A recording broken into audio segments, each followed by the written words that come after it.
పాఠశాల విద్య తీవ్రమైన సంక్షోభంలో కూరుకుపోయినట్లు పరిస్థితులు తెలుపుతున్నాయి. చారిత్రాత్మకంగా విద్యలో వెనుకబడ్డ తెలంగాణ వచ్చిన తర్వాత విద్యలో అభివృద్ధి సాధిస్తుందని అందరూ భావించడం జరిగింది. కానీ పరిస్థితులు తారుమారైనట్టు మనం గత 8 సంవత్సరాల పాలన చూస్తే మనకు అర్థమవుతుంది.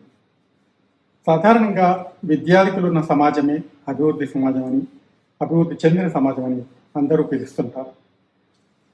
విద్యతోనే వికాసమని, విద్యతోనే వ్యక్తిత్వ అభివృద్ధి జరుగుతుందని, విద్యతోనే ప్రాపంచిక జ్ఞానం పెరుగుతుందని, నూతన అన్వేషణలు సాధ్యమవుతాయని, అదేవిధంగా ఉన్నత విద్యతో ఉన్నత రంగాల్లో ఉపాధి లభిస్తుందని కూడా అందరూ భావిస్తారు. ఆ లక్ష్యంతోనే రైట్ టు ఎడ్యుకేషన్ చట్టాన్ని కూడా ఈ దేశంలో చేయటం జరిగింది. అదేవిధంగా అందులో అంతర్భాగంగానే బాలల హక్కుల పరిరక్షణ ధ్యేయంగా విద్యను అందరికీ అందించాలి, విద్యతో పాటు పౌష్టికాహారం, అదేవిధంగా బాలలకు కావలసిన అనేక విషయాల్లో విజ్ఞానాన్ని అందించడానికి పాఠశాలలు ప్రయత్నం చేయాల్సిన అవసరం ఉంటుందని పేర్కొంటారు.